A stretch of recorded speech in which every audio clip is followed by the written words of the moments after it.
Si usted quiere saber qué relación tiene la realidad con la sociedad, es decir, la realidad social como objeto de estudio, está en el lugar indicado.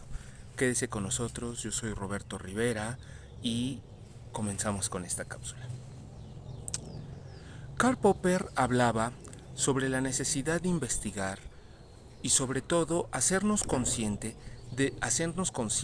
de que nunca, por más modelos, métodos, técnicas, instrumentos que tengamos, nunca podremos tener una certeza completa sobre qué es la realidad. Mismo principio que Hila Prigogine en El fin de las certidumbres argumenta sobre la necesidad de empezar a ver lo que conocemos como la realidad de los fenómenos en múltiples niveles, múltiples dimensiones y desde diferentes perspectivas. En ese sentido, ¿qué entendemos o qué se debe entender por la realidad social? Bueno, la realidad social aludirá a ese cúmulo de cosmovisión, leyes, normas, estatutos que la misma sociedad va imponiendo y que cómo es de que se manifestaría desde la óptica del individuo toda esa gama de universos que tienen que interrelacionarse para poder llevar una buena convivencia. En ese sentido, las ciencias sociales siempre buscan tratar de analizar lo que es la realidad social, considerando la realidad como casi un sinónimo de la verdad, donde la verdad será la búsqueda, o vaya pues, será el tema central de la mayor parte de las investigaciones o de la ciencia, entendiendo ciencia como aquel concepto de latín que alude a la verdad, a la realidad, al conocer. Ciencia entendida como el conocimiento de esa verdad, y esa verdad se traduce como el conocimiento de esa realidad que cada investigador ve. Sin embargo, en las ciencias sociales acontece un detalle fundamental. ¿Cómo podemos hablar de una verdad absoluta cuando tenemos la capacidad de agencia de los individuos? Es decir, René Descartes, a partir de la relación cogito ergo sum, primero pienso, luego existo, habló y me metió la rex cogitan y la rex computa. Es decir, la capacidad del pensamiento del ser humano, más aparte la capacidad de cálculo frente a la situación que se encuentra. En esa relación de cálculo alude, o sea, es decir, ese cómputo alude a cuáles son los intereses que se tendrán que tomar en cuenta en el desarrollo de la toma de decisiones.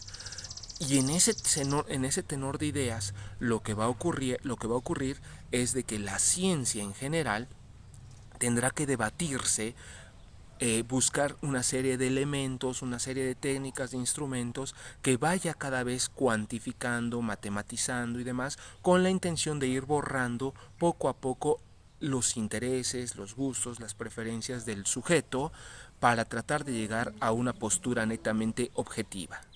Sin embargo, cabría plantear una pregunta. ¿Verdaderamente todas las ciencias logran este nivel de abstracción de la objetividad donde desaparece el sujeto? Es decir, ¿habría alguna ciencia que no se desarrolle por algún sujeto? Obviamente no. Entonces lo que va a ocurrir es de que, a pesar de que estemos en el sendero de una investigación que suponemos e inferimos que es altamente científica por ser altamente objetiva, pensando en las ciencias duras, desde la óptica positivista popperiana, eh, el sujeto nunca va a desaparecer, y por lo tanto los intereses de la investigación siempre se verán influidos por, ya sea el interés mismo del investigador o la investigadora, o que hubo un interés de un grupo porque se hicieran estos análisis. En ese sentido, a partir de eso tenemos una herencia de parcialización, donde cada vez los temas de investigación se fueron cada vez segregando cada vez más, se fueron hiperespecializando cada vez más, pero también tenemos ahora lo que muchos autores de la talla de Edgar Morán, Carlos Delgado, el mismo Wallenstein, hablarían sobre un neoscurantismo. Es decir, el flujo constante de información, donde considerando que anteriormente no se tenía tanta información, ahora irónicamente tenemos muchos gadgets, muchos acceso a internet, acceso a las redes sociales, acceso a bancos de información, de revistas, pero no tenemos la certeza ni tampoco tenemos la manera de poder establecer que verdaderamente esa información es verídica. Entonces nos encontramos en ese derrotero donde el individuo va a tener que hablar sobre la realidad social entendida como ese cúmulo de cosmovisiones, de creencias, de normas, de saberes, pero donde está también el individuo metido con sus intereses resultado de ese cómputo que tanto que hemos hablado o que se ha hablado en relación a la capacidad de agencia. Es por ello que los científicos sociales también tendrán que acoger ya sea el método cualitativo o más bien la técnica cualitativa, la técnica cuantitativa y utilizar métodos como la metodología disciplinar, la interdisciplinar y algunos han estado buscando o algunos o algunas han buscado también o han enfatizado sobre la transdisciplinaridad.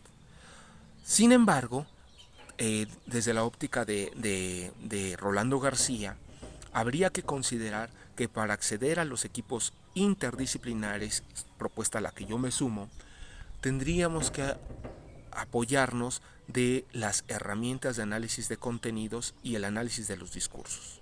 ¿Por qué? Porque si no vamos a caer en un relativismo y un eclecticismo donde todo se vale, donde todo se permite y a final de cuentas entonces si le ponemos una retórica bastante interesante, una retórica bastante convincente, podremos sostener que los elefantes son rosas, vuelan y viven en Marte y los marcianos, como dice la canción, los marcianos ya llegaron y viven con nosotros.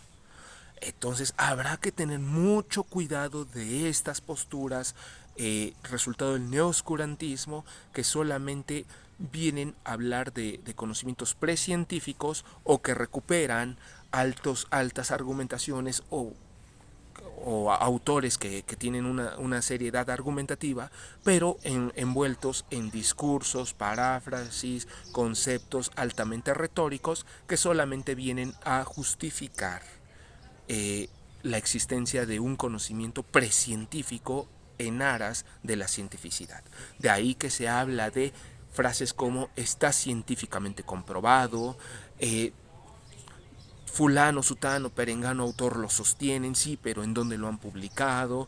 Y también tenemos que ser atentos aquí porque no necesariamente los estándares de publicación, los gremios académicos que han hecho esos cotos de poder sobre las publicaciones, pues en verdad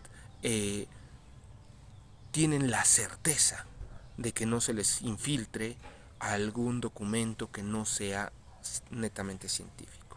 Bueno, son algunas de las reflexiones que yo puedo generar al respecto. Acepto sus comentarios, réplicas y observaciones y les mando un muy cordial saludo. Hasta la próxima.